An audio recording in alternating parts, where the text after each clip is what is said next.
بسم الله الرحمن الرحيم إن الحمد لله والصلاة والسلام على أشرف الأنبياء وعلى آله وأصحابه أجمعين أما بعد باب ہے وجوہ الاحرام و صفته، احرام کی اقسام اور اس کے طریقوں کا یا اس کی صفات کا بیان، یعنی احرام کتنی اقسام کا ہے، کس انداز سے ہم نے احرام باندھنا ہے اور اس کی شرائط کیا ہوں گی، طریقہ کیا ہوگا۔ یہی اس باب کا مقصد ہے، اور اس کے ذیل میں کچھ احادیث ہمارے سامنے ایک ہی حدیث جو ہے وہ بیان کی گئی ہے۔ اس میں اقسام کے حوالے سے ہے کہ کتنی جو ہے وہ ہماری ہو سکتی ہیں کس میں احرام باندھنے کی، تو اس کا ذکر ہے۔ چلیں پڑھیے۔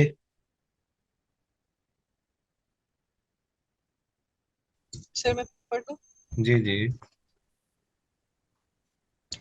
عن عائشة رضي الله عنها قالت خرجنا مع رسول الله صلى الله عليه وسلم عام حجة الوداع فمنا من أهل بعمرة ومنا من أهل بحج وعمرة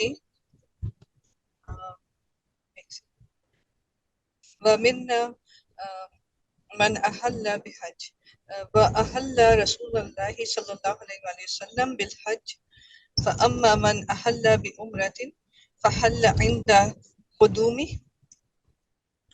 وأما من أهل بحج أو جمع بين الحج والعمرة فلم يحل حتى كان يوم النحر۔ سیدہ عائشہ صدیقہ رضی اللہ عنہا سے روایت ہے، وہ فرماتی ہیں کہ حجۃ الوداع کے سال ہم لوگ نبی کریم صلی اللہ علیہ وسلم کے ہمراہ مکہ مکرمہ کے لیے مدینہ سے روانہ ہوئے۔ سو ہم میں سے کسی نے تو صرف عمرے کا احرام باندھا، اور کسی نے ہم میں سے حج اور عمرہ دونوں کا احرام باندھا، اور کسی نے صرف حج کا احرام باندھا تھا، جبکہ نبی کریم صلی اللہ علیہ وآلہ وسلم نے صرف حج کا احرام باندھا ہوا تھا۔ بس جس نے تو صرف عمرہ کا احرام باندھا ہوا تھا، انہوں نے مکہ پہنچے اور طواف اور سعی کرنے پر اپنا احرام کھول لیا تھا۔ رہے وہ لوگ جنہوں نے حج